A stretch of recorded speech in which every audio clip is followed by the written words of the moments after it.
बहुत ही लाभ होता है उनको।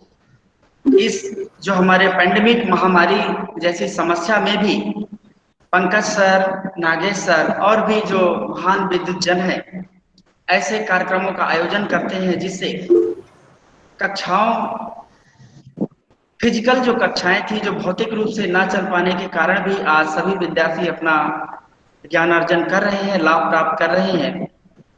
तो चलिए आज का जो हमारा शीर्षक है, जो टॉपिक का, उसे मैं पीपीटी के माध्यम से प्रस्तुत करता हूं। जी सर, जी सर।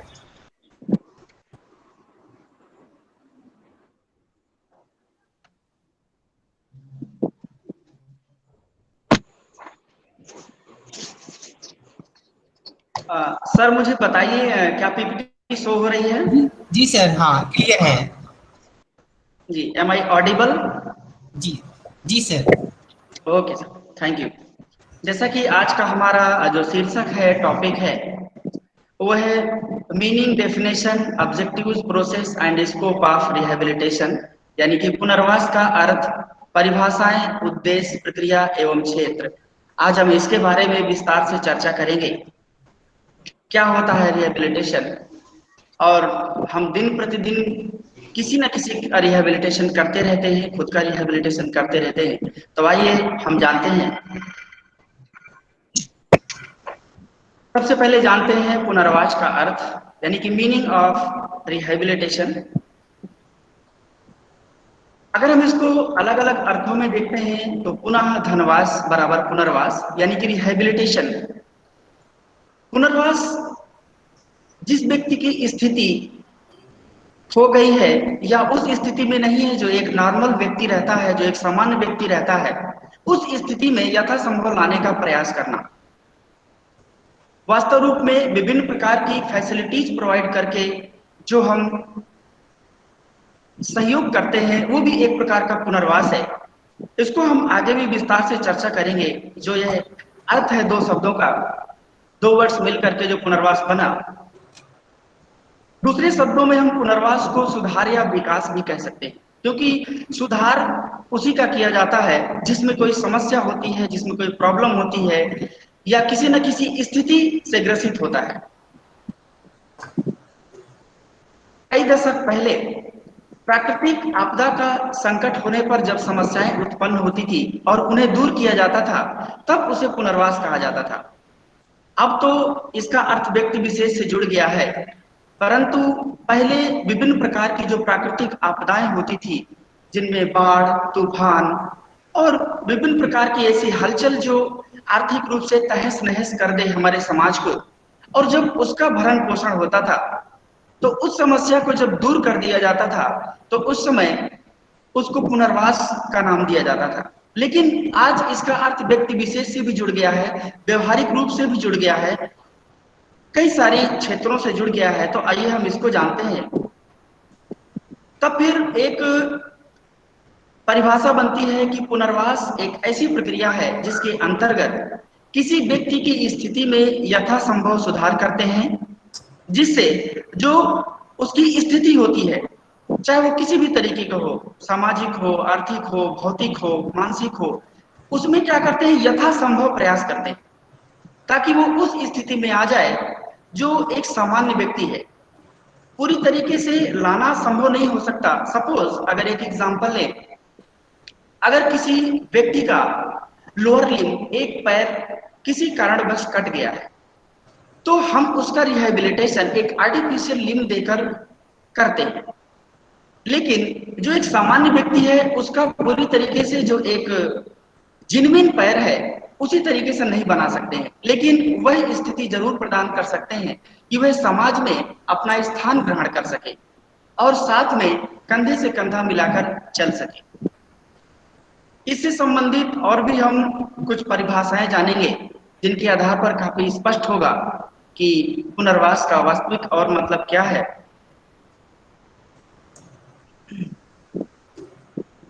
एक महोदय हैं 2006 में, इन्होंने अपनी परिभाषा दी है जिनका नाम है रेम्सबर्ग एंड कॉर्सन। इन्होंने बताया है कि rehabilitation is a process of adaptation और recovery through which an individual suffering from a disabling or functionally limiting condition, whether temporary or irreversible, participate to regain maximal function, independence and restoration. Rehabilitation refer to services and program designed to assist individuals who have experienced a trauma or illness that result in impairment that creates a loss of function, physical, psychological, social and vocational.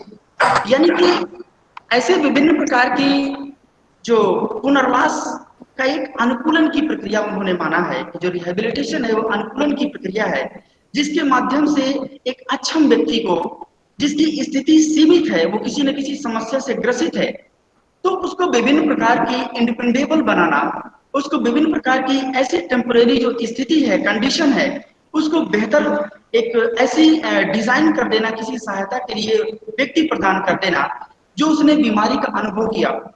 Suppose अगर किसी को hearing impairment या physical disability या psychological problem है या social problem है, तो हम उसके लिए एक असाइन कर देते हैं, एक प्रोग्राम डिजाइन कर देते हैं जो उनको सर्विसेज प्रोवाइड करता है और जो उनको फंक्शनली लॉस होता है उसको दूर करते हैं, तो वो एक प्रकार का रिहेबिलिटेशन होता है।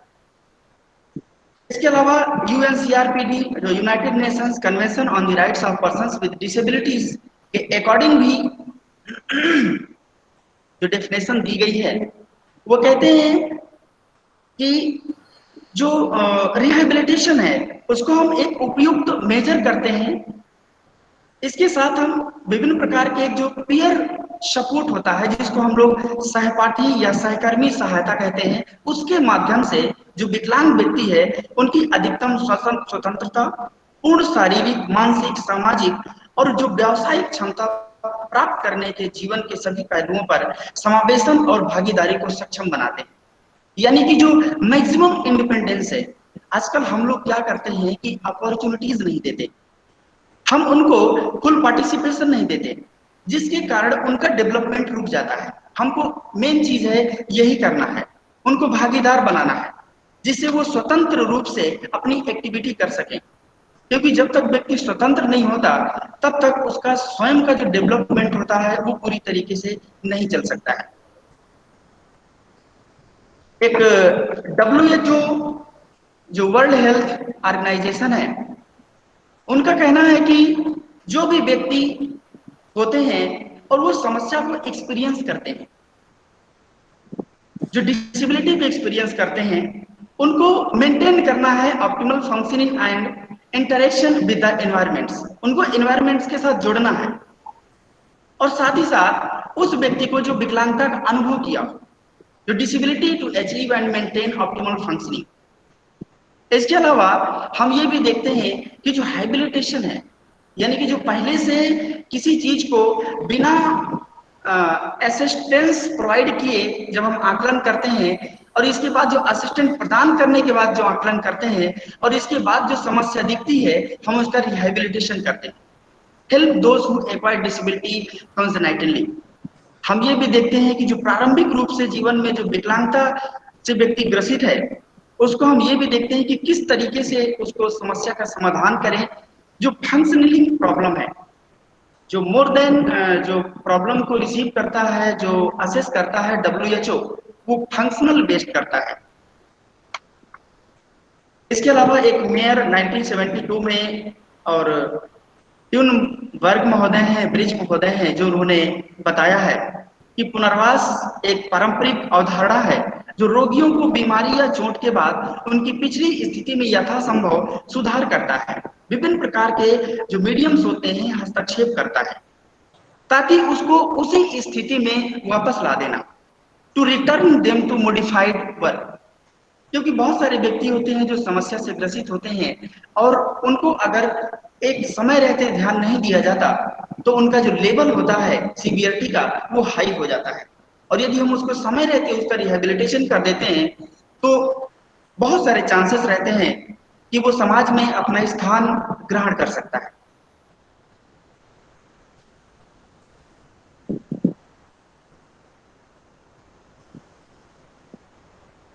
इसके अलावा है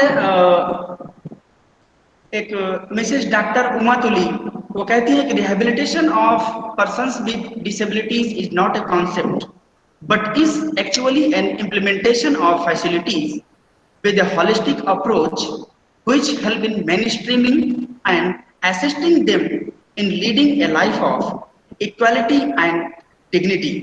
यानी कि जो इनका कहने का मतलब है कि विकलांग व्यक्तियों का पुनर्वास एक प्रकार का कॉन्सेप्ट नहीं है, एक अवधारणा नहीं है कि हमने कह दिया रिहैबिलिटेशन ये है और रिहैबिलिटेशन हो गया, नहीं, बल्कि वास्तव में जो हमारा होलिस्टिक अप्रोच है, जो डिफरेंट एस्पेक्ट है, उसको हम किस तरीके से उनको उस क्षेत्र में समानता प्रदान करते हैं, उस क्षेत्र में उनकी गरिमा प्रदान करते हैं, इस तरीके का जब हम करते हैं तभी वो एक मेन स्ट्रीम में जुड़ पाते हैं, जो हमारी मुख्य धारा होती है।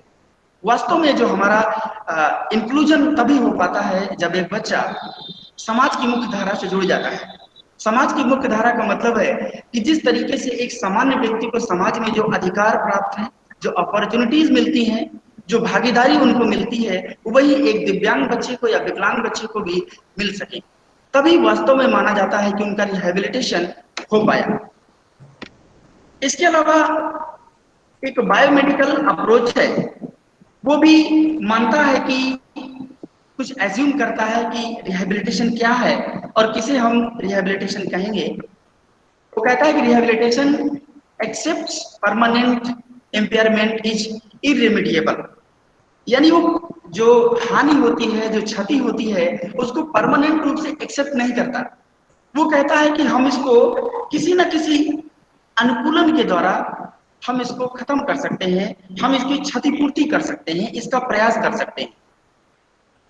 इसके अलावा कहता है कि rehabilitation is a separate second stage process which is distinct from medical treatment and carried out after treatment is concluded yet recovery remain incomplete। यानी इसका कहने का मतलब है कि चिकित्सा उपचार से भी हम जो अलग है, अगर हम चिकित्सा उपचार कर लेते हैं उसके बाद भी जो हम रिकवरी करते हैं, जो इनकम्प्लीट होता है। ऐसा नहीं है कि हमने रिहेबिलिटेशन कर दिया, वो एक सामान्य व्यक्ति के तरीके से हो ही जाएगा ट्रीटमेंट करने के बाद, कोई जरूरी नहीं है। क्योंकि जैसे मैंने एग्जांपल दिया था एक फिजिकल इंपेयरमेंट चिल्ड्रन का, या एक अगर दूसरा एग्जांपल ले लें एक हियरिंग इंपेयरमेंट चिल्ड्रन का, तो अगर हम उसको हियरिंग एड प्रदान भी कर देते हैं तो एक नॉर्मल जिस तरीके से सुनता है वो सेम नहीं कर सकते, लेकिन हम प्रयास कर सकते हैं उस स्थिति तक ले जाने की जो एक अपने आप को वो सेट कर सके, एकोमोडेट कर सके, एडॉप्ट कर सके अपने आप को किसी न किसी सिचुएशन में। तो हम यथासंभव प्रयास करते हैं, सुधार करते हैं, जरूरी नहीं कि पूरी तरीके से कंप्लीट हो जाए। इसके अलावा rehabilitation is a multi disciplinary professional intervention, यानी कि जब भी रिहेबिलिटेशन करते हैं हम, तो उसके लिए हमारे पास मल्टी डिसिप्लिनरी एक प्रकार का प्रोफेशनल इंटरवेंशन है। मल्टी डिसिप्लिनरी का मतलब होता है हमारे पास बहुत संकाय होते हैं, ऐसे प्रोफेशनल्स जो डिफरेंट एरियाज के होते हैं। कोई आइडियोलॉजिस्ट है, कोई स्पेशल एजुकेटर है, कोई सोशल वर्कर है, कोई स्पीच थेरेपिस्ट है, तो कोई रिहेबिलिटेशन टेक्नीशियन है, वगैरह वगैरह। जो विभिन्न प्रकार के रिहेबिलिटेटर होते हैं वो मल्टी डिसिप्लिनरी टीम में आते हैं। यहाँ तक कि जो हमारे साइकोलॉजिस्ट हैं वो भी सब इसमें इंक्लूड हो जाते हैं, क्योंकि जो हमारे पास बच्चा होता है जरूरी नहीं कि वो किसी एक समस्या से ग्रसित हो, और जब विभिन्न प्रकार की समस्याएं होती हैं उनको दूर करते हैं तो तभी एक रिहेबिलिटेशन का एक स्तंभ खड़ा हो पाता है। पंकज सर, मेरी आवाज आ रही है? आ रही है सर, आ रही है। ओके, अब हम इसके ऑब्जेक्टिव को देखते हैं कि ऑब्जेक्टिव्स ऑफ रिहेबिलिटेशन, आखिरकार जो हमारा पुनर्वास है हम क्यों करते हैं, किस उद्देश्य को लेकर के करते हैं। सबसे पहला हमारा है कि विभिन्न स्थितियों में सुधार करना, यानी कि इंप्रूविंग वेरियस सिचुएशंस। मैंने आपको पहले भी बताया कि जो हमारी विभिन्न सिचुएशंस होती हैं, स्थितियां होती हैं, चाहे वो किसी विद्यार्थी की सामाजिक स्थिति हो, आर्थिक स्थिति हो, मनोवैज्ञानिक स्थिति हो, भौतिक स्थिति हो, किसी भी तरीके की स्थिति हो, उसमें सुधार करना। बहुत सारे व्यक्ति होते हैं जो मानसिक रूप से वो एम्पावर्ड नहीं होते, उनको व्यवहारिक समस्या होती है। तो जब हम उस चीज को एक मनोवैज्ञानिक के थ्रू समाधान करते हैं तो वो भी एक प्रकार का रिहेबिलिटेशन है। एजुकेशन में किसी को प्रॉब्लम है, एक बच्चा है जो लेट सीखता है, तो शिक्षक को ये ध्यान देना चाहिए कि उस बच्चे के हिसाब से टीचिंग करें, एडॉप्टेशन करें, टीएलएम लाए। इसके अलावा विभिन्न प्रकार की रेडीनेस एनवायरनमेंट क्रिएट करें जिससे उस स्थिति को हम सुधार सकें, बेहतर बना सकें। इसके अलावा एक बाला कॉन्सेप्ट होता है BALA, building as learning aid. ये एक ऐसा कॉन्सेप्ट है कि बिल्डिंग ऐसी होनी चाहिए जो लर्निंग एक उपकरण लगे।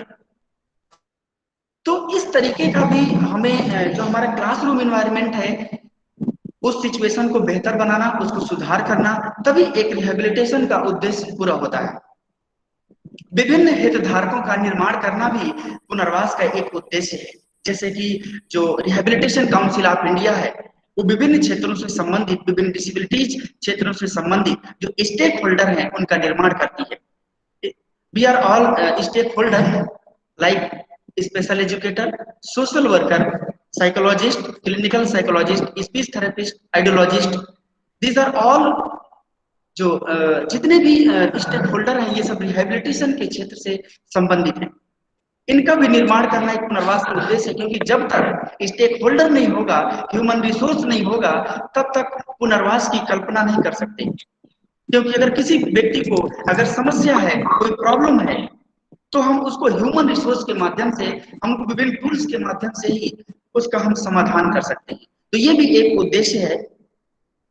सामाजिक रूढ़िवादी को दूर करना, रिमूविंग सोशल ऑर्थोडॉक्सी, जो हमारा पुराने विचारधारा जो समाज में अभी भी है कि दिव्यांग बच्चे या विकलांग बच्चे पढ़ लिख नहीं सकते, उनका समाज में कोई हक नहीं है, समाज के लिए बोझ है। तो जो ऐसे पुराने जन्मों का पाप है, जो इस तरीके के जो मिसकंसेप्शंस हैं, जो गलत धारणाएं हैं, ये अवेयरनेस ना होने के कारण होता है। तो इन सब को दूर करना भी पुनर्वास का एक उद्देश्य है, जिसमें विभिन्न प्रकार की एक मल्टी डिसिप्लिनरी टीम होती है। आजकल भी हम समाज में हेलो हेलो हेलो हाँ सर, आवाज आ रही है सर? आ रही आवाज आ रही। हाँ, बहुत सारे लोगों का शायद माइक ऑन है, उनको ऑफ करवा दीजिए तो उनको आसानी होगी। नागेश जी का माइक ऑन है सर। ओके ओके, कोई बात नहीं सर। तो ये समाज में जो हमारी विभिन्न प्रकार की जो गलत धारणाएं हैं, अगर इनको दूर करना भी एक प्रकार का पुनर्वास का जो उद्देश्य है। क्योंकि बहुत सारे ऐसे समाज में बच्चे होते हैं जो उनका रिहेबिलिटेशन नहीं हो पाता है, क्योंकि माता पिता एक्सेप्ट नहीं कर पाते, विभिन्न प्रकार की थिंकिंग के कारण जो उनके रिलेटिव्स होते हैं, अवेयरनेस नहीं होती, जिसके कारण बहुत सारे दिव्यांग बच्चे पीछे रह जाते हैं। लेकिन वर्तमान में बहुत सारे अवेयरनेस कार्यक्रम चलाए जाते हैं जिनके आधार पर थोड़ी स्थिति सुधरी है। पूरी तरीके से तो अभी भी नहीं कह सकते, क्योंकि अगर उसका परसेंटेज निकालते हैं तो बहुत सारे ऐसे डिसेबल्ड चिल्ड्रन हैं जो आज भी इलिटरेट हैं। समावेशन की स्थिति को कायम करना, यह भी एक पुनर्वास का उद्देश्य है कि maintaining the situation of inclusion. क्योंकि इंक्लूजन का मतलब ऐसा नहीं है कि किसी क्लास में दिव्यांग बच्चे और सामान्य बच्चे को बैठा दिए और पढ़ा दिए, दैट्स इंक्लूजन। नो, हमारा जो पूरा सोसाइटी है उनके थिंकिंग में करना पड़ेगा इंक्लूजन। उनका जो नजरिया है सोचने का, उसमें इंक्लूजन करना होगा। इसके अलावा हमें अकॉर्डिंग टू नीड देखना होगा, तभी जाकर के समावेशन की स्थिति को कायम कर सकते हैं। अधिगम के स्तर में सुधार करना, ये बहुत जरूरी पॉइंट है पुनर्वास के उद्देश्य में। क्योंकि आज भी ये माना जाता है कि दिव्यांग बच्चे पढ़ नहीं सकते, सुन नहीं सकते, देख नहीं सकते, चल नहीं सकते, तो फिर ये कैसे सीख सकते हैं? तो इसके लिए हमें अपने एटीट्यूड में सुधार लाना होगा। क्योंकि अधिगम का स्तर ऐसा नहीं है कि कोई बचपन से पैदा हुआ और सीख लिया। हो सकता है वो स्लो लर्नर हो सकता है देखने के कारण कोई ना कोई समस्या आ गई हो। तो हम क्या करते हैं कि उसकी एबिलिटी को देखते हैं। आज भी हम डिसेबिलिटी को एक मनोरंजन के तरीके से देखते हैं। अगर हम डिसेबिलिटी को देखें तो डिस प्लस एबिलिटी, डिस एक डिश टीवी की तरीके से मनोरंजन होता है और एबिलिटी मतलब क्षमता। तो अगर डिसेबिलिटी को देखें तो हम जो दिव्यांग बच्चे हैं उनकी क्षमता के साथ क्या मनोरंजन करते हैं, ना कि उनको आंकते हैं, समझते हैं, परखते हैं। अगर हम ये कर लेते हैं, उनकी एबिलिटी को देख लेते हैं, तो शायद उनके अधिगम के स्तर में ही नहीं, उनके किसी भी सिचुएशन को, किसी भी स्थिति को सुधार सकते हैं। तो हमें एक कॉन्सेप्ट को, एक दर्शन को, एक फिलोसॉफिकल जो पॉइंट है उसको डेवलप करना होगा कि आखिर हम उनको समझते क्या है। ये बहुत जरूरी चीजें हैं जो कि विभिन्न प्रकार के शिक्षकों को, विभिन्न प्रकार के जो विशेष शिक्षक है, जो स्टेक होल्डर है, जो हमारा समाज है, उसको समझना चाहिए। व्यवहारिक, भौतिक एवं चिकित्सीय सुधार करना, to make behavioural, physical and medical improvement, जो कि बहुत जरूरी होता है। किसी किसी को ऑक्यूपेशनल थेरेपी की जरूरत होती है, किसी किसी को फिजिकल थेरेपी की जरूरत होती है, फिजियोथेरेपी की जरूरत होती है, विभिन्न प्रकार की ऐसी थेरेपीज होती हैं जो उनको जरूरत होती है। व्यवहारिक समस्याएं, अब इंटेलेक्चुअल डिसेबल्ड चिल्ड्रन है, ऑटिज्म स्पेक्ट्रम डिसऑर्डर चिल्ड्रन है, लर्निंग डिसेबल्ड चिल्ड्रन है, इनको भी काफी विकासात्मक समस्याएं जो भाषाई रूप से, व्यवहारिक रूप से देखने को मिलती है। लेकिन जब हम इनके लिए एक एप्रोप्रिएट व्यवस्था कर देते हैं, एक एप्रोप्रिएट जो उनके लिए फैसिलिटीज है वो प्रोवाइड कर देते हैं, तो वो एक प्रकार का रिहेबिलिटेशन हो जाता है। ये भी एक उद्देश्य है रिहेबिलिटेशन का। ये बहुत ही अच्छा पॉइंट है कि पूर्ण भागीदारी, समान अवसर एवं अधिकारों का संरक्षण करना, इसका हम प्रोटेक्शन दे ही नहीं पाते जल्दी, क्योंकि फुल पार्टिसिपेशन करने नहीं देते। क्यों? क्योंकि अगर हम सबको साथ में सिखाते हैं तो ट्रेनर को लगता है कि मुझे अधिक एनर्जी खर्च करना पड़ेगा, जबकि ट्रेनर अगर इतना सा समझ ले कि अगर हम सबको एक साथ सिखाते हैं तो उसके पास एक डिफरेंट स्किल डेवलप हो जाएगी, टीच करने की, ट्रेन करने की, सिखाने की, कि हम एक ऐसे बच्चे को भी सिखा सकते हैं जो एक सामान्य नहीं है, जो किसी न किसी कारण से अपनी किसी एक स्थिति को खो दिया है, जबकि उसके पास बहुत सी ऐसी एरियाज हैं जिनको हम अगर आकलन कर लें और उसका डेवलप कर सकते हैं। समान अवसर देना चाहिए, इक्वल अपॉर्चुनिटी जरूरी है, क्योंकि जब हम अपॉर्चुनिटी नहीं देंगे तो हम डेवलप की बात ही नहीं कर सकते। हम ऐसा नहीं कर सकते कि आज सामान्य बच्चों का कोई एक्टिविटी करवा ले और 2 दिन बाद विकलांग बच्चों का करवा लेंगे। क्यों? क्योंकि वो साथ में नहीं सीख सकते। टीचरों को सोचना चाहिए कि हम साथ में सिखा नहीं सकते, हमें कैसे सोचना पड़ेगा, हमें कैसे टेक्निक अपनानी पड़ेगी, कैसे एडॉप्टेशन, मॉडिफिकेशन, एकोमोडेशन, हम कौन से तरीका अपनाएं जो उनको सिखा सके। और जब ये सारी चीजें कर देते हैं तो अपने आप उनका संरक्षण हो जाता है, प्रोटेक्शन ऑफ राइट्स का, क्योंकि उनका भी अधिकार है साथ में सीखने का, साथ में चलने का, साथ में जीवन जीने का, साथ में व्यवहार करने का, साथ में स्वतंत्र रूप से अपना जीवन यापन करने का समान रूप से अधिकार है। तो ये भी एक प्रकार का उद्देश्य है कि इसका संरक्षण करना। इसके अलावा जो हमारी विभिन्न प्रकार के कंटेक्स्ट में जो हमारी योजनाएं होती हैं, अभियान होते हैं, जो नीतियां होती हैं, जो अधिनियम होते हैं, जो हमारे संगठन होते हैं, उनका निर्माण करना। क्योंकि जब एक लिखित दस्तावेज आ जाता है तो उसका एक प्रारूप सभी तक पहुंचने के बाद ये उम्मीद रहती है कि उनका रिहेबिलिटेशन हो सकता है। जो 1995 का हमारा पर्सन्स विद डिसेबिलिटीज एक्ट, जिसमें 7 प्रकार की विकलांगताओं को शामिल किया गया है, और जो इसके बाद जो रिप्लेसमेंट हो गया, आप देखेंगे आरपीडब्ल्यूडी एक्ट जो 2016 में, उसमें 21 प्रकार की विकलांगताएं कर दिया गया। तो उन 21 प्रकार की में जुड़ी जो 7 प्रकार की विकलांगताएं हैं, उनको हम कैसा रिहेबिलिटेशन करेंगे, इसलिए हम योजना बनाते हैं अकॉर्डिंग टू कंटेक्स्ट। हमारे पास विभिन्न प्रकार के रिकॉर्ड हो जाते हैं, हमारे पास विभिन्न प्रकार की, जैसे अभी शिक्षा नीति जो लागू हुई है उसका विभिन्न प्रकार के ऐसे पॉइंट है, लेकिन उसमें पॉइंट नंबर 6 पढ़ेंगे तो विभिन्न प्रकार के स्पेशल से संबंधित, इंक्लूजन से संबंधित बहुत सारी बात कही गई है। तो ये क्या है, एक दस्तावेज जब आ जाता है तो हम उम्मीद करते हैं कि इस तरीके की एक्टिविटीज विकलांग बच्चों के लिए भी, दिव्यांग बच्चों के लिए भी होंगी। तो एक उद्देश्य है पुनर्वास का। ऐसे ये जो विभिन्न प्रकार के पॉइंट्स हैं, ये उद्देश्य के अंतर्गत आते हैं, और भी बहुत सारे उद्देश्य हो सकते हैं। अब हम देखते हैं पुनर्वास की प्रक्रिया, क्या प्रोसेस होता है, कैसे विभिन्न प्रकार का जो हमारा प्रोसेस है, हम जब तक कोई प्रक्रिया नहीं करते तब तक हम किसी रिजल्ट को हासिल नहीं कर सकते। विदाउट प्रोसेस हम किसी रिजल्ट तक पहुंच ही नहीं सकते। अगर हम छत में पहुंचना है तो हमें सीढ़ियों के माध्यम से गुजरना होगा, या आप उड़ सकते हैं तो अच्छी बात है, लेकिन उड़ने के लिए भी प्रोसेस करना होगा। तो इसके लिए पुनर्वास की हम क्या प्रक्रिया करते हैं, क्या हम एडॉप्टेशन करते हैं, कैसे कैसे क्या क्या स्टेप हैं, उसके बारे में हम जानते हैं। सबसे पहले पंकज सर, आवाज आ रही है? हेलो। रही है सर, आपकी आवाज आ रही है, ओके सर आपकी ओके आवाज। Sir, okay. सबसे पहला जो हमारा पॉइंट है प्रोसेस ऑफ रिहेबिलिटेशन का, वो है कि आइडेंटिफाई प्रॉब्लम्स एंड नीड्स। सबसे पहले हम पता लगाते हैं, पहचान करते हैं कि वास्तव में समस्या क्या है, नीड क्या है। ऐसा नहीं है कि कोई बच्चा हमारे पास आया, सपोज अगर एक हियरिंग इम्पेयरमेंट चिल्ड्रन आया, हमने उसकी जांच नहीं की, हमने समस्या का पता नहीं लगाया और उसको हियरिंग एड दे दिया, क्योंकि हियरिंग एड भी अकॉर्डिंग टू लेवल प्रोवाइड की जाती है। विभिन्न प्रकार के टाइप्स होते हैं, विभिन्न प्रकार की डिग्रीज होती हैं, mild, moderate, moderately severe, severe, profound.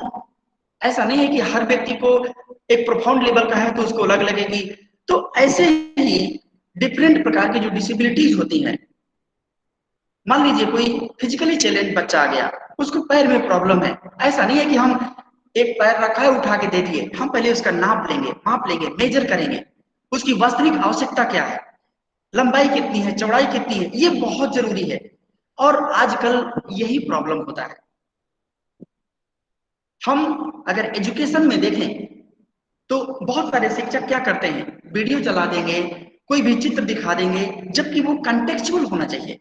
Need क्या है, क्या चाहते हैं वो, तभी हम एक पुनर्वास की प्रक्रिया को, चाहे वो एजुकेशन के क्षेत्र में हो, चाहे वो समाज के क्षेत्र में हो, चाहे वो मनोविज्ञान से रिलेटेड हो, चाहे वो भौतिक हो, तभी एक स्टेप वाइज स्टेप कर सकते हैं।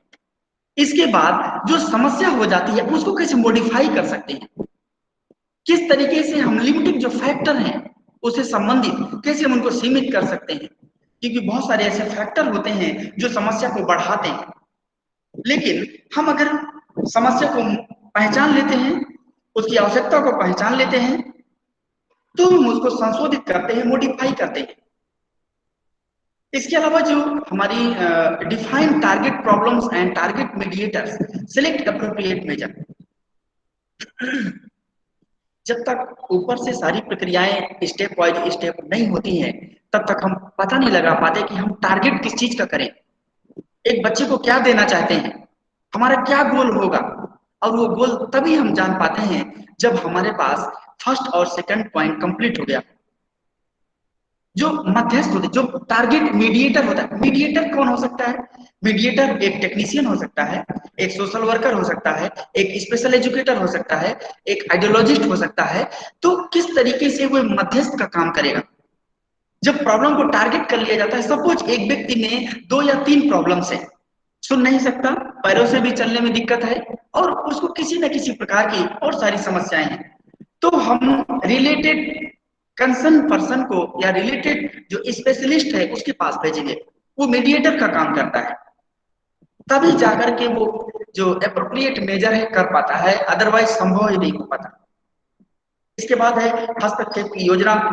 इतना भी करने के बाद अब क्या करते हैं, हम प्लान बनाते हैं, फिर इम्प्लीमेंट करते हैं, इसके बाद कोऑर्डिनेट करते हैं इंटरवेंशन का, कि हम इंटरवेंशन करेंगे कैसे।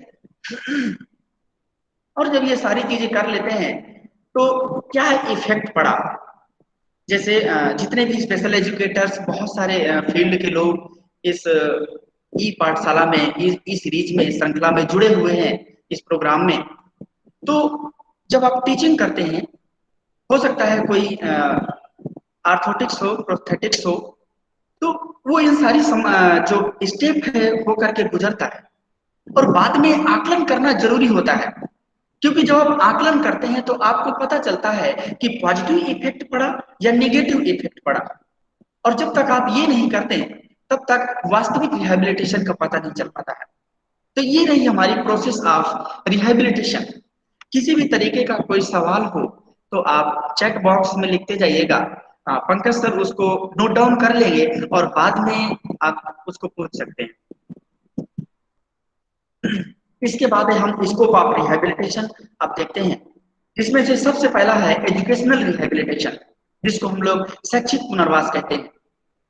शैक्षिक पुनर्वास से तात्पर्य समाज के सभी वर्गों को एक साथ उनकी आवश्यकताओं के अनुसार शिक्षा प्रदान कर शैक्षिक उपलब्धि को बेहतर बनाना है जिससे समाज की मुख्य धारा में जुड़ सके। ये हमारा एजुकेशनल रिहेबिलिटेशन है, लेकिन इसके लिए हमें अपने एटीट्यूड को पॉजिटिव बनाना होगा, क्योंकि जिन बच्चों को, जिस समाज को हम ट्रेनिंग दे रहे हैं, जिन बच्चों को पढ़ा रहे हैं, उनको किसी न किसी क्षेत्र में कमी है। कोई जरूरी नहीं है कि एक जो सामान्य बच्चा है उसको कोई समस्या ना हो सकता है वो धीमा सीखता हो, लेकिन एक बच्चा उसमें हो सकता है कि किसी को सुनाई ना दे। हमारे पास इंटरप्रेटर है, हम उनको जोड़ सकते हैं। हमारा जो मुख्य उद्देश्य है mainstreaming as a main word, जो रिहेबिलिटेशन का मुख्य वर्ड है मुख्य धारा। इसके कंपोनेंट कौन कौन से हो सकते हैं शैक्षिक पुनर्वास के? सभी बच्चों की स्वीकार्यता होनी चाहिए, एक्सेप्टेंस ऑफ ऑल चिल्ड्रन, तभी तो आप पुनर्वास कर पाएंगे। जब तक वो कहावत है कि एक समाजशास्त्र में एक महोदय है जिनका नाम है मैकाइवर एंड पेज, वो कहते हैं कि समाज सामाजिक संबंधों का जाल है, और वो जाल तब तक बना रहता है जब समाज के प्रत्येक सदस्य को समाज में स्वीकार्यता मिलती है, अदरवाइज वो अलग अलग हो जाता है। और आज हमारे समाज की वही स्थिति है कि किसी सिचुएशन को एक्सेप्ट करते हैं, किसी सिचुएशन को एक्सेप्ट नहीं करते। इसका मुख्य कारण एक अवेयर ना होना भी है। तो ये भी एक घटक के अंतर्गत आता है शिक्षक, जो कि बहुत बड़ा घटक है। इसके बगैर तो किसी एक्टिविटीज को प्रोसेस ही नहीं किया जा सकता है। हालांकि दोनों की जरूरत बहुत जरूरी है, क्योंकि जब तक अगर विद्यार्थी नहीं होंगे तब तक एजुकेशन प्रोवाइड नहीं कर सकता शिक्षक। सकारात्मक दृष्टिकोण बहुत जरूरी है, positive attitude, learning environment, without इसके तो हो ही नहीं सकता। ऐसा नहीं है कि हम किसी कमरे में बैठ गए, जाला लगा है और साफ सफाई नहीं है, टेबल चेयर, जो लाइटिंग, जो हमारा वेंटिलेशन है बहुत जरूरी है, ये सब काम आता है। ये नॉर्मल चीजें जरूर हैं, लेकिन एक लर्निंग एनवायरनमेंट को क्रिएट करने के लिए बहुत जरूरी है। इसके अलावा एक शिक्षक को चाहिए कि लर्निंग एनवायरनमेंट क्रिएट करने के लिए किस तरीके से विद्यार्थियों के साथ अपना जो एक लगाव है, जो अपना एक महत्वपूर्ण जो एक स्टेटस है, कैसे पेश करता है। एडॉप्टेशन बहुत जरूरी होता है शैक्षिक पुनर्वास में। जितने भी हम स्पेशल एजुकेटर हैं, एडॉप्टेशन का हमारे जो टीचिंग स्ट्रेटेजीज है, जो टीचिंग प्रोसेस है, उसमें बहुत महत्वपूर्ण है इसका। हम जब पढ़ाते हैं तो विभिन्न प्रकार के टीएलएम का निर्माण करते हैं, जो आगे आएगा। ये देखिए शिक्षण विज्ञान सामग्री, तो एडॉप्टेशन करना ही पड़ता है हमें। इसके अलावा स्टेक होल्डर कौन कौन से होंगे? जो कंपोनेंट के अलावा हम देखते हैं कि अगर शैक्षिक पुनर्वास करना है तो कौन कौन से ऐसे स्टेक होल्डर होंगे जो एजुकेशनल रिहेबिलिटेशन कर सकते हैं? जो विशेष शिक्षक, स्पेशल एजुकेटर, क्योंकि अगर हम साइकोलॉजिस्ट को जोड़ देंगे तो वो बिहेवियरल चीजों को डील करता है। अगर आइडियोलॉजिस्ट को जोड़ देंगे तो जो हियरिंग प्रॉब्लम है उसको डील करता है, नॉट ए टीचर। तो स्पेशल एजुकेटर जो टीचिंग एरिया होता है उसको डील करता है। इसके अलावा होता है संसाधन शिक्षक, जिसको हम लोग रिसोर्स टीचर कहते हैं, जो विभिन्न प्रकार के रिसोर्सेस का मालिक होता है और किस तरीके से जो विद्यार्थी होते हैं अकॉर्डिंग टू नीड उनको कैसे प्रोवाइड करना है, कैसे रिसोर्सेस का डेवलप करना है, उन सारी चीजों की प्लानिंग करता है। आपने इटिनेरेंट टीचर का नाम सुना होगा, जिनको आईटी टीचर बोलते हैं, इनको घुमक्कड़ शिक्षक हिंदी में कहते हैं। तो अलग अलग अकॉर्डिंग टू वीक या अपना डिसाइड कर लेते हैं कि कैसे कैसे स्कूल में जाना है, और वहां आइडेंटिफाई करते हैं कि कितने डिसेबल्ड चिल्ड्रन हैं, और आइडेंटिफाई करने के बाद उनके लिए क्या व्यवस्था करनी है, कैसे टीच करना है, कितने दिन पढ़ाना है, वो अपने हिसाब से प्लानिंग करते हैं, एक टाइम टेबल बनाते हैं। एजुकेशनल रिहेबिलिटेशन को कुछ इमेज के द्वारा भी हम समझेंगे।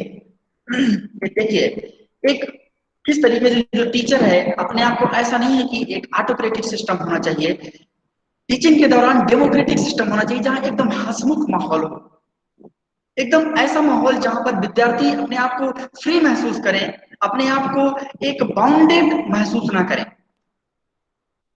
चाहे एग्जाम हो रहा हो, अगर कोई बच्चा फिजिकली चैलेंज्ड है और वो व्हील चेयर से चलता है, तो उसके लिए हमें इतना स्पेस होना चाहिए, इतना गैप होना चाहिए कि अपने आप से इसको मूव कर सके, अपने आप से वो रन कर सके, एक्सेसिबल हो सके। क्योंकि एक्सेसिबिलिटी का मतलब होता है एक्सेस टू एबिलिटी, और एबिलिटी जो उसकी क्षमता है, अगर उसको प्रयोग नहीं कर सकता किसी इन्वायरमेंट में, तो इसका मतलब वो इन्वायरमेंट सही नहीं है उसके लिए।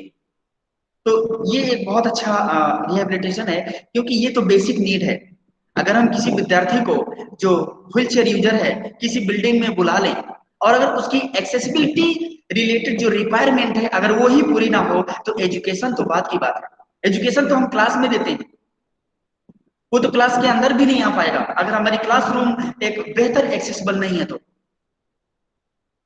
देखिए किस तरीके से एक टीचर को, इसलिए टीचर को कहा जाता है teacher as a guider, teacher as a facilitator, teacher as a friend, teacher as a communicator, teacher as a best friend.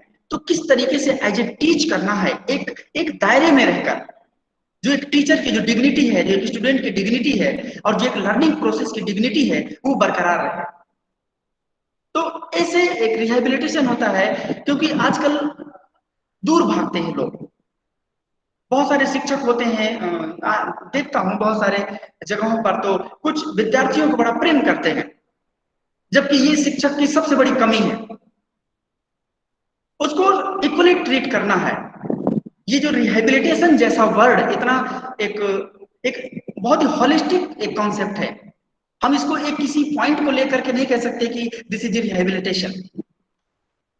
देखिए एक ऐसा टीचर जो अपने आप में बच्चों के साथ ऐसा मिलता है, जो बच्चों को कभी ऐसा महसूस नहीं होता कि मैं अलग हूं।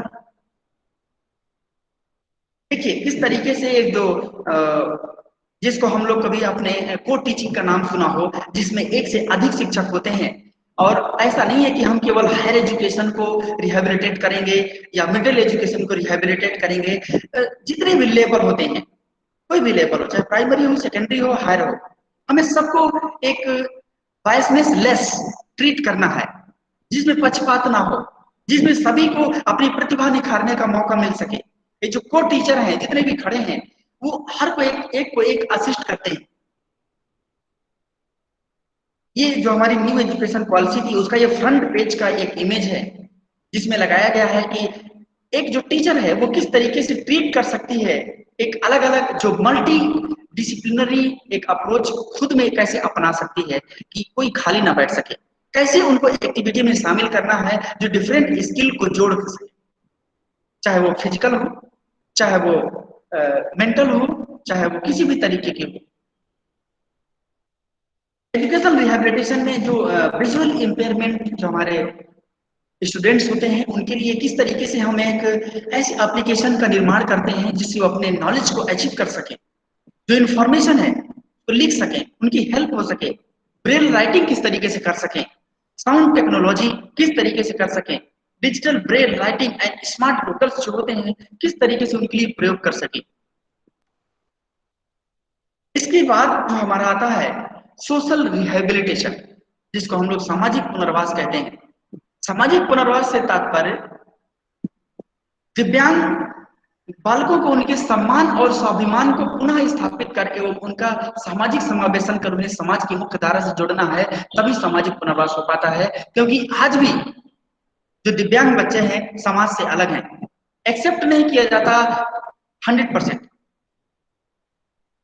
जो मैंने पहला पॉइंट बताया था एजुकेशन में कि एक्सेप्टेंस टू ऑल चिल्ड्रन, यानी कि यहां पर भी हमारा जरूरी है कि जीरो रिजेक्शन प्रिंसिपल पर चलता है। जीरो रिजेक्शन का जो मीन्स होता है कि जब रिजेक्शन जीरो होगा तो एक्सेप्टेंस 100% हो जाएगा। इसलिए रिहेबिलिटेशन को बहुत ही टेक्निकली हमें यूज करना चाहिए, हमें बहुत ही एक प्रोसेस ऐसा अपनाना चाहिए कि बहुत ही टेक्निकल हो।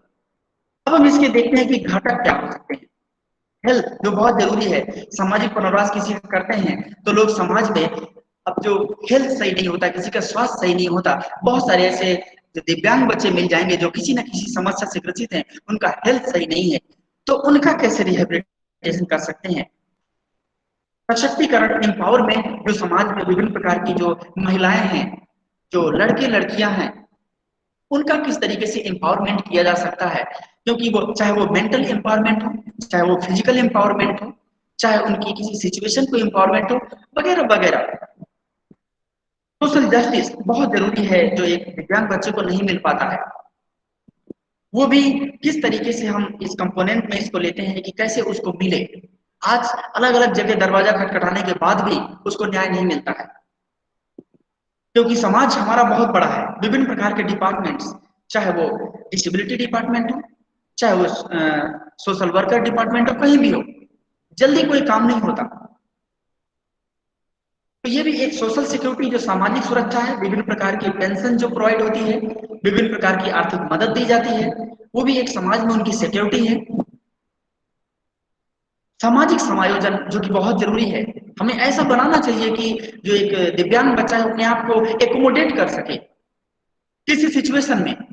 समाज में अपने आप को समायोजित इसलिए नहीं कर पाता क्योंकि समाज के जो ताने हैं, ताने मतलब ये देखो आ गया विकलांग बच्चा, ये आ गया बहरा, दूल्हा, लंगड़ा, ऐसे ऐसे जो शब्द हैं जो बहुत ही इरिटेट करने वाले हैं। अपने आप में वो बच्चा समझने लगता है क्या शायद मैं ऐसा हूं। तो ये भी एक अपने आप में घटक है। इसके लिए कुछ स्टेक होल्डर्स होते हैं जो सोशल रिहेबिलिटेशन की जिम्मेदारी को निभाते हैं, जो सामाजिक कार्यकर्ता होते हैं, सोशल वर्कर होते हैं, इसके अलावा जो पुनर्वास व्यवसायिक होते हैं।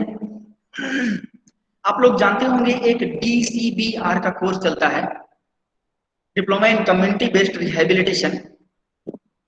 उस कोर्स का कराने का जो मेन मकसद यही है कि किस तरीके से इसमें सोशल वर्कर्स डेवलप होंगे, किस तरीके से एक पुनर्वास व्यवसायिक डेवलप होगा, कैसे समाज में जा जाकर के उनकी वास्तविक स्थिति को पहचान कर उनको किस तरीके से फैसिलिटेट करेगा, किस तरीके से उनको जज करेगा, कैसे इवेल्युएट करेगा। क्योंकि आजकल जो हमारा इवेल्युएशन प्रोसेस है ना, वो सही से नहीं कर पाते, क्योंकि इवेल्युएशन वास्तविकता में बहुत ही जरूरी है कि असेसमेंट फॉर लर्निंग और असेसमेंट ऑफ लर्निंग जो हम कर नहीं पाते। जैसे कि मैंने प्रोसेस में बताया था, ये एक स्टेप होता है, उसी तरीके से यहाँ भी एक स्टेप है कि जब तक हम कोई चीज सिखाते हैं, कोई चीज सुधार करते हैं, तो सुधार करने से पहले भी आकलन करना चाहिए, तभी हमें सुधार करने के बाद कितना लाभ हुआ, कितना बेनिफिट हुआ, तब पता चल पाएगा। लेकिन हम क्या करते हैं, सिखाने के बाद केवल आकलन करते हैं, तो ऐसा लगता है जैसे हम बहुत बड़े महान हैं। ये स्थिति नहीं पता कर पाते कि उसकी पहले की स्थिति क्या है और बाद की स्थिति क्या है, उसका क्या कोरिलेशन निकला। ऐसे सोशल रिहेबिलिटेशन कुछ इमेज के द्वारा देखते हैं, जो कम्युनिटी का मतलब ही होता है कि सब एक साथ जुड़ते हैं। किसी व्यक्ति का जो एक रिस्पॉन्सिबिलिटी होती है, कैसे अडॉप्ट करता है हेल्थ को, किस तरीके से रोल एंड मॉडिफाई करता है एक डेविएंट बिहेवियर को। डेविएंट बिहेवियर का मतलब होता है एक विकृत व्यवहार। विकृत मतलब ऐसी चीज जो एक अबनॉर्मलिटी, असामान्य, जो एक समान तरीके का व्यवहार नहीं करता, उसको कैसे हम नॉर्मल के तरीके से लाते, कैसे उसको रिस्पॉन्सिबिलिटीज को उसको अडॉप्ट करते हैं कि वो सीख सके, कैसे प्रिवेंट करते हैं, कैसे उसको मेजर करते हैं, और ताकि वो अपने आप को सेटिस्फाई हो सके और यूजफुल लाइफ जी सके। आज भी हमारा जो सोशल एनवायरनमेंट है वो बहुत ही मिसकंसेप्शन से भरा हुआ है। अवेयरनेस जिसको हम लोग जागरूकता कहते हैं, आज भी समाज में नहीं है। जिस जिस परिस्थिति में आता जाता हूं मैं, अभी भी मैं देखता हूं कि अगर किसी को कह दो कि इन बच्चों को भी पढ़ाया जा सकता है, तो उनको अचंभा होता है। ऐसे बच्चे कैसे पढ़ सकते हैं, ये तो देख नहीं सकते, ये तो सुन नहीं सकते, ये तो समाज के लिए बोझ है। तो हमें क्या करना होगा, एक रीएस्टेब्लिश सोसाइटी, जो सोसाइटल एडिक्वेसी है, उनको करना, मेंटेन करना होगा उसको, और वो हम सभी लोग कर सकते हैं। इस तरीके से सभी को लेकर के करना है, ऐसा नहीं कि एक पक्ष हमारा छूट गया। देखिए किस तरीके की लेडी है जो समाज में जा करके अपने आप को एक किस तरीके से खुशनुमा माहौल पैदा कर देती है एक सोशल रिहेबिलिटेशन करके। देखिए यहां पर दो व्यक्ति हैं, दूसरा व्यक्ति अगर हेल्प कर दे रहा है तो सामने वाले को लग रहा है कि बहुत बड़ा अपराध कर रहा है। आजकल हमारे समाज में यही समझा जाता है कि किसी की स्थिति खराब है, किसी भी कंडीशन में अगर उसकी मदद कर देते हैं तो बहुत बड़ा अपराध समझा जाता है। This my personal view. Delhi में एक बार मैं मेट्रो से जा रहा था, एक ऐसे व्यक्ति मिले जिनकी उम्र लगभग 80 से 90 साल की होगी, फिर भी वो चलते फिरते थे और वो खड़े थे मेट्रो में। एक सीट थी जिसमें मैं आके बैठ गया था, इसके बाद दूसरे डोर पे आकर के वो खड़े हो गए। जब मैं अब खड़ा होकर के उनको सीट दे दिया, उनके जाने के बाद एक व्यक्ति क्या कहता है, आजकल के जमाने में भी ऐसा तुम करते हो। तो इसका मतलब पता चलता है कि दिल्ली जो एक बहुत बड़ा माना जाता है, ऐसा दिल्ली को कोस नहीं रहा हूं, हमारा जो समाज है वो इसी तरीके का है। दूसरा कितना बढ़िया खड़े होकर देख रहा है। तो ये जरूरी है कि हमारे जो अपने अंदर एक जो एटीट्यूड है, जो एक हेल्पिंग नेचर है, वो डेवलप करना होगा। अदरवाइज रिहेबिलिटेशन की फील्ड में काम करने का कोई मतलब नहीं है। हमें ऐसा नहीं कि सिंपैथी जता देना है, ठीक है भैया बहुत बढ़िया, लाचार के तरीके से उसको हेल्प कर दिया। नो, वो लाचार नहीं है, उसको अपॉर्चुनिटी दो। जब तक अपॉर्चुनिटी नहीं मिलेगी तब तक उसका डेवलपमेंट कतई नहीं हो सकता। समुदाय आधारित पुनर्वास करते हैं। आजकल भी हमारे जितने भी डिप्लोमा कोर्सेज चलते हैं, बैचलर चलते हैं, मास्टर चलते हैं, कम्युनिटी बेस्ड जो सीबीआर का एक कंटेंट होता है, गांव में जाते हैं, किस तरीके से गांव के मुखिया को या किसी को जोड़ करके हम डील करते हैं, हम बताते हैं कि किस तरीके से आपको सावधान रहना है, डिसेबिलिटी क्या है, वास्तव में कैसे हम प्रिवेंट कर सकते हैं, इंटरवेंट कर सकते हैं, क्या क्या सावधानियां रख सकते हैं, कौन कौन से कारण हैं, इन सब के बारे में परिचय देते हैं। तो नेक्स्ट है भौतिक पुनर्वास, फिजिकल रिहेबिलिटेशन। ये है कि भौतिक चिकित्सा या पुनर्वास चिकित्सा की एक शाखा है, जो मेडिकल जो थेरेपी है, जो मेडिकल रिहेबिलिटेशन है, उसकी एक प्रकार की ब्रांच है ये, जिसका उद्देश्य शारीरिक दुर्बलता या अक्षमता वाले लोगों के लिए जीवन की कार्यात्मक क्षमता और गुणवत्ता को बढ़ाना और पुनर्स्थापित करना। मैं पहले भी बता चुका हूं कि बहुत सारे ऐसे व्यक्ति हैं जिनका हाथ में प्रॉब्लम है, हो सकता है कि किसी का हाथ ना हो, किसी का पैर ना हो, तो उसको हम क्या करते हैं, पुनर्स्थापित करने की कोशिश करते हैं, अथक प्रयास करते हैं।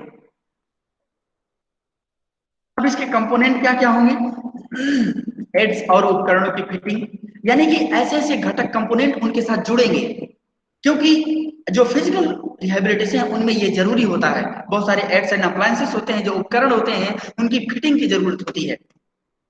भौतिक चिकित्सा जिसको हम लोग फिजियोथेरेपी कहते हैं, उसकी जरूरत होती है।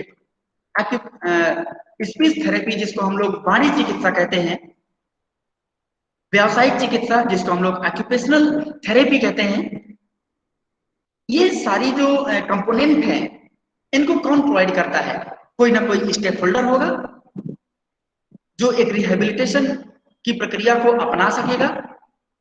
क्योंकि एक स्पीच थेरेपिस्ट का काम एक साइकोलॉजिस्ट नहीं कर सकता, बिल्कुल भी नहीं कर सकता, क्योंकि स्पीच थेरेपी देने की भी एक टेक्निक है, ऑक्यूपेशनल थेरेपी देने की भी एक टेक्निक है।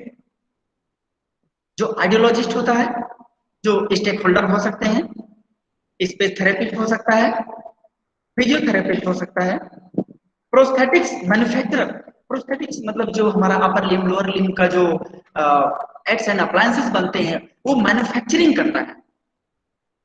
जो रिहैबिलिटेशन टेक्नीशियन होता है, जो विभिन्न प्रकार के ड्रिल मशीन चलाता है, जो करंट सांचा, जो ईयर मोल्ड वगैरह बनाता है, तो वो भी एक प्रकार का स्टेक होल्डर ही है।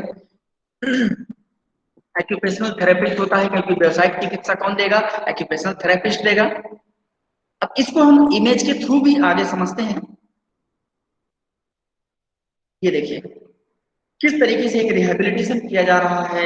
एक जो व्यक्ति है जिसको किसी न किसी प्रकार की समस्या है, जो फर्स्ट इमेज देखिए, एक व्हील चेयर यूजर को भी किस तरीके से हम व्यवस्था दे रहे हैं, किस तरीके से एक्टिविटी करा रहे हैं ताकि उसका भी रिहेबिलिटेशन फिजिकली हो सके। कॉक्लियर इम्प्लांट किस तरीके से कर रहे हैं, ये एक रिहेबिलिटेशन है। एक्यूपेशनल थेरेपी बच्चों को किस तरीके से जो मसल्स में प्रॉब्लम होती है कैसे दी जाती है। स्पीच थेरेपी किस तरीके से हम एक व्यक्ति को सिखा रहे हैं, कभी कभी हमें इमेज के द्वारा भी बोलना पड़ता है, जो हमारा ये लिप रीडिंग भी वो करते हैं, साथ ही साथ हमें इमेज की भी जरूरत पड़ती है। तो टोन आइडियोमेट्री किस तरीके से, ये भी एक प्रकार का फिजिकल रिहेबिलिटेशन है। हमें स्पीच थेरेपी देना है, कुछ सिखाना है, टेस्ट करना है आई का। जो आपको सामने एक चार्ट दिख रहा होगा, इसको हम लोग स्नेलन चार्ट कहते हैं, जो हरमन स्नेलन महोदय ने बनाया था, एक according to category wise 7 category में। किस तरीके से हम रिहेबिलिटेट करते हैं बच्चे का अकॉर्डिंग टू लेवल, हम उसको ग्लास दे सकें। ये देखिए फिजिकल रिहैबिलिटेशन जो किस तरीके से जो एक हियरिंग एड है उसको प्रोवाइड करते हैं। विभिन्न प्रकार की हियरिंग एड होती हैं, चाहे वो बीटी हो, चाहे ये बॉडी लेवल है, विभिन्न प्रकार की आईटी फुल सेल होता है, ये विभिन्न प्रकार की हियरिंग एड के अंतर्गत आते हैं सब। ये स्पेक्टिकल हियरिंग एड बोलते हैं, जिसको थोड़ा लो विजन भी होता है, देखने में प्रॉब्लम होती है, तो उसके साथ ही जुड़ा होता है। ये हार्डवायर सिस्टम है, इंडक्शन लूप सिस्टम, जो एक रिहेबिलिटेट करते हैं एक साथ एचआई बच्चों को भी बैठा करके पढ़ाया जा सकता है। ब्रेल प्लेट है, कैसे उसको सिखाते हैं हम, कैसे मदद करते हैं। विभिन्न प्रकार का जितने भी चित्र दिख रहे हैं वो किसी न किसी समस्या के समाधान से रिलेटेड है। इसको एंजल बोलते हैं, एंजल। इसमें चिप भी लगती है, रिकॉर्डिंग भी होती है, रिकॉर्डेड चीज को सुन भी सकते हैं। एक इजी प्लेयर है, बीआई बच्चों के लिए बहुत बेहतर है। ऐसा कि क्रचेस जिसको बोलते हैं, ये हमारा व्हील चेयर जो कि यूज करते हैं जो फिजिकली चैलेंज बच्चे होते हैं, इनके थ्रू हम करते हैं। विभिन्न प्रकार के जो कैंप ऑर्गेनाइज्ड होते हैं उनके थ्रू इनको प्रोवाइड करते हैं। ये वॉकर है। ये विभिन्न प्रकार की एक साथ जो इमेज है, ये सभी जो डिसेबिलिटी को रिहैबिलिटेशन के लिए शो करता है कि कैसे हम उनको ट्रीट कर सकते हैं, क्या फैसिलिटीज दे सकते हैं। हमारा जो कंक्लूजन देखते हैं थोड़ा सा कि जितना भी हम लोगों ने देखा, अगर उन सबको वास्तविकता में किया जाए तो मुख्यधारा से जोड़ सकते हैं। लेकिन ऐसे भी बहुत सारे नए आयाम हैं जो सशक्तिकरण पुनर्वास होता है हमारा, जिसमें आर्थिक पुनर्वास की बहुत जरूरत होती है। आर्थिक मदद मिलती तो है गवर्नमेंट के द्वारा भी, बहुत सारे संगठनों के द्वारा भी, लेकिन जानकारी न होने के कारण भी बहुत सारा जो पुनर्वास नहीं हो पाता है, तो इनको भी उसमें जोड़ना चाहिए। मनोवैज्ञानिक पुनर्वास जो कि बहुत जरूरी है। बहुत सारे व्यक्तियों को व्यवहारिक प्रॉब्लम होती है, उनकी काउंसलिंग की जरूरत होती है, तो ये भी एक पुनर्वास के क्षेत्र में शामिल हो सकता है। क्योंकि समाज को सशक्त तभी हम कह सकते हैं जब सभी चीजों से वो भरपूर हो। मानव सामाजिक पुनर्वास, आजकल तो सामाजिक रूप से भी व्यक्ति प्रताड़ित रहता है और मानसिक रूप से भी। वो कोई डिसीजन नहीं ले सकता कि समाज में मेरा क्या अस्तित्व है। लेकिन जब हम इन समस्याओं को दूर कर देते हैं तो हम मानते हैं कि एक बेहतर रिहैबिलिटेशन हो पाया है। तो जितने भी हमारे पार्टिसिपेंट्स हैं, पंकज सर है, ये आज का प्रेजेंटेशन जो रिहैबिलिटेशन से रिलेटेड रहा। अब आगे मैं चाहूंगा कि आगे की जो प्रक्रिया है वो पंकज सर। जी सर, जी सर, बहुत बहुत धन्यवाद सर आपका। आपने इन बच्चों को अगर क्वेश्चन कुछ पूछना हो सर से तो आप पूछ सकते हैं पुनर्वास के बारे में। जिसकी अगर जिज्ञासा हो क्वेश्चन पूछने का तो आप सर से क्वेश्चन कर सकते हैं। और बाकी सर आपने बहुत अच्छी चीजें, बहुत ज्ञानवर्धक चीजें आपने बच्चों को बताई सर। आपका बहुत बहुत धन्यवाद सर। धन्यवाद, धन्यवाद सर। किसी को कोई क्वेश्चन करना है सर से, पूछना है पुनर्वास के बारे में? हमारे नागेश सर नहीं दिखे, नागेश सर कहाँ है? सर आज नागेश सर थोड़ा सा उनको बहुत जरूरी काम से शकुंतला मिश्रा यूनिवर्सिटी जाना पड़ गया था। अच्छा अच्छा अच्छा अच्छा, ठीक है। वो थोड़ा सा वो चले गए हैं। अच्छा, रुचि क्या पूछना चाहती है बेटा? Yes sir. सर हम जी जी yes sir, good afternoon sir. जी, गुड सर ये मेरा कि अपना सर नाम जैसे बताइए। आज भी आपका नाम क्या है? सर मेरा नाम रुचि पाल है, टीएस मिश्रा की स्टूडेंट हूँ, बीएड सेकंड ट्रांसफर की। हाँ जी, बोलिए। यस सर, मेरा तो पुनर्वास जो कॉलेज है वहाँ बच्चे पढ़ते हैं सर, जैसे कि जो आने जाने वाला सर जो प्रोसेस होता है, तो सर रुचि बच्चे जी, जैसे आपकी आवाज कट रही है। आपकी आवाज बेटा क्लियर नहीं आ रही है। आवाज क्लियर करो पहले, तब तो सर को समझ में आएगी। सर अब आ रही है? जी बोलिए। अब आ रही है मेरी आवाज? जी जी, बोलिए बोलिए। Yes sir. सर मेरा कहना ये है कि सर जैसे कि अभी जो भी पुनर्वास सर जो भी ये जो भी कॉलेज है तो सर वहाँ पे उन बच्चों को सर वो चीजें सुविधाएं नहीं मिल पा रही हैं कि जो उन बच्चों को मिलनी चाहिए, जैसे कि बच्चों को कॉलेज से घर आने में प्रॉब्लम हो रही है। तो सर बच्चों को जो कॉलेज की बस होती है, अगर बच्चों को वो बस प्रोवाइड करवाई जा रही है तो वो बस सर टाइम पे घर लेने भी नहीं आती है और कॉलेज छोड़ने भी नहीं जाती है। तो सर इन सब में सर हम लोगों को ऐसा क्या करना चाहिए कि ये सारी चीजें ना हो बच्चे के साथ में, क्योंकि जब देखिए बच्चे इस तरीके घर बच्चे से भी कोई अगर, हाँ पूछिए पूछिए पूछिए, बोलिए बोलिए। जैसे जैसे कोई घर से भी प्रॉपर छोड़ने नहीं जा पा रहा है और फिर ये सारी प्रॉब्लम कॉलेज की तरफ से हो रही है, तो सर इसका इफेक्ट घर वालों की तरफ से उस बच्चे पे बहुत ही बुरा असर पड़ रहा है कि फिर उस बच्चे को किसी भी काबिल नहीं समझा जा रहा है। देखिए, इसके लिए केवल एक को जिम्मेदार नहीं ठहरा सकते हैं कॉलेज को, इसमें माता-पिता का भी रोल होता है, शिक्षक का भी रोल होता है। इसके अलावा जो जो कॉलेज है, जो स्कूल है, वहाँ की जो कमेटी है, वहाँ की जो मैनेजिंग कमेटी है, वहाँ की जो एक ऐसे व्यक्ति जो टीचर, जो रिसोर्स टीचर है, इन सबको समझना पड़ेगा कि आखिर हम किस तरीके से एक रेडीनेस एनवायरनमेंट क्रिएट कर सकें, किस तरीके से फैसिलिटीज दे सकें, क्योंकि जब तक आप ये सब नहीं देंगे तो एक होता है हर व्यक्ति का एक लेवल होता है, एक मानसिकता होती है, चाहे छोटे हों चाहे बड़े हों, जहां पर उसकी आवश्यकताओं की पूर्ति नहीं होती तो वहां वो रहना पसंद नहीं करता है। आप ही हैं, यदि आप अकॉर्डिंग टू नीड अगर आपको कुछ नहीं मिलता तो आपको भी लगता है कि यहाँ मेरे लिए बेकार है। तो इसके लिए सभी को मिलजुल कर करना होगा, पेरेंट्स से भी सलाह लेनी चाहिए। आजकल पेरेंट टीचर मीटिंग बहुत कम करते हैं लोग, और यदि करते हैं तो बहुत ही एक लेवल दिखा देते हैं कि आपका बच्चा बहुत हाई फाई है, आपका बच्चा तो परफेक्ट है, लेकिन जो उसकी वास्तविक स्थिति नहीं हुई है। तो ये भी मैं स्थिति को अनुभव करता हूँ, तो छोड़ने का एक कारण हो पाता है।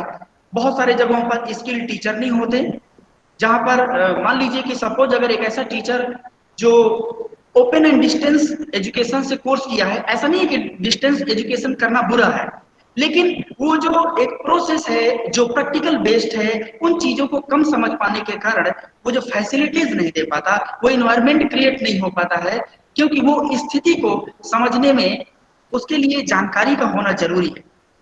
तो ये भी एक जरूरी है। अब रोकने के लिए एक शिक्षक की भी जिम्मेदारी है कि वो जितना कोशिश हो सके करे, विभिन्न प्रकार के रिसोर्सेस मॉडल खुद बन सके, क्योंकि टीचर तब तक दूसरे से सवाल नहीं कर सकता जब तक उसे लगता है कि मैं सुधार सकता हूं। इसीलिए तो उसको टीचर कहा जाता है, teacher as a model, teacher as a creator, teacher as a society maker. तो आप उसको थोड़ा सा और अपने आप में बेहतर बनना होगा, थिंकिंग को बेहतर बनाना होगा, बहुत सारी चीजों को, जैसे मैंने बताया था कि आज भी हम अपने आप को उस काबिल कभी कभी नहीं समझ पाते, क्योंकि हमको कोई कह देता है कि हम इस काबिल नहीं है। तो हमको उस स्थिति को भी समझना होगा।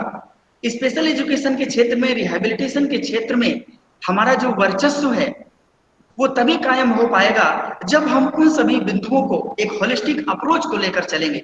हम किसी एक कंपोनेंट को ले लें और आगे चलें तो समस्या का समाधान नहीं हो सकता है। Sir yes sir. सर ये बात भी सर ठीक है, लेकिन सर प्रॉब्लम ये है कि सर उसमें हम लोग क्या कर सकते हैं, क्योंकि सर जो उस बच्चे के पेरेंट्स हैं वो इस चीज हेजिटेट हो गए हैं कि कॉलेज वाले ध्यान नहीं दे रहे हैं, कॉलेज वालों कोई रूल्स से नहीं चल रहे हैं, और जो कॉलेज के टीचर्स हैं वो कह रहे हैं अब हम क्या कर सकते हैं, वो मतलब वो भी उस बात को नहीं समझना चाह रहे हैं, और पेरेंट्स जो है उससे परेशान होकर के बच्चे को घर में बिठा लिए कि नहीं भेजना कॉलेज। देखिए, कॉलेज वालों का अगर ऐसा है तो उन्हें समझना होगा, फैसिलिटीज को प्रोवाइड करना होगा। अगर ऐसी बात है तो अगर बिल्कुल भी फैसिलिटीज नहीं है, ह्यूमन रिसोर्स नहीं है, एक एनवायरनमेंट जो रेडीनेस होना चाहिए वो नहीं है, वो जरूरी है। जो बेसिक चीजें हैं अगर वो प्रोवाइड नहीं होंगी तो फिर मुश्किल है कि हम किसी का रिहैबिलिटेशन कर सके। जैसा कि मैंने बहुत सारे पॉइंट्स बताए हैं कि किन किन कंपोनेंट्स को लेकर के हम जुड़ते हैं, चलते हैं और किसी का रिहैबिलिटेशन कर सकते हैं। तो इसके लिए आप क्या चाहती हैं कि कहीं हायर अथॉरिटी से बात करें? सर अब क्या करना चाहिए सर, ये मुझे तो नहीं पता सर, मैं आपसे पूछ रही हूँ कि सर हम लोग इसमें क्या कर सकते जी। हैं, क्योंकि अब हम सभी स्टूडेंट। पहले तो नमस्कार सुल्तान सर। जी जी नमस्कार सर। नमस्कार। कार्यक्रम के प्रारंभ में मैं आपका स्वागत नहीं कर पाया। अरे सर। कार्यक्रम के अंतिम कड़ी में आपके दर्शन हुए मुझे। बिटिया जी जो सर। पूछ रही है उसका उत्तर मैं थोड़ा सा 1 मिनट को दे दूं। जी बिल्कुल सर। जो रुचि पूछना चाह रही है कि किसी विद्यालय में अगर कोई दिव्यांग बच्चा जाता है, उसके लिए विद्यालय चाहे शासकीय हो या अशासकीय हो, विशेषकर शासकीय जिस ओर उसका प्रश्न है, वहां से वाहन नहीं उपलब्ध कराया जा रहा है, माता पिता कोई अपनी तरफ से अफोर्ड नहीं कर पा रहे हैं, बच्चा सुप्तावस्था की तरफ अग्रसित होता जा रहा है, विद्यालय इससे मतलब ही नहीं रख रहा है कि बच्चा पहुंचे कि ना पहुंचे, ऐसे में क्या करें, ये पूछना चाह रही है शायद मेरी बिटिया। मैं अभी जैसा सुना जुड़ने के बाद में, उधर वाहन पे रहा तो मैं नहीं सुन पाया, मेरा दुर्भाग्य। इसका एक बहुत सीधा सीधा फंडा है बिटिया। सभी लोग, जितने लोग इस समस्या से जूझ रहे हैं, उनको एक मॉडल है, वह मॉडल है दिल्ली मॉडल। हमें आपको अर्थात एक स्पेशल एजुकेटर को, एक ह्यूमन रिसोर्स तैयार करने वाले, मानव संसाधन को विकसित करने वाले लेक्चरर को या एसोसिएट असिस्टेंट या प्रोफेसर को जितना अवसर उपलब्ध कराना है विशेष शिक्षा के उन्नयन के लिए, उतने ही अवसर उनके माता पिता, विशेष आवश्यकता वाले बालक बालिकाओं के माता पिता का भी ये नैतिक दायित्व है कि वे अपने बालकों के शैक्षणिक उन्नयन के लिए, सामाजिक उन्नयन के लिए, आर्थिक उन्नयन के लिए अपनी तरफ से भी जागरूक हों।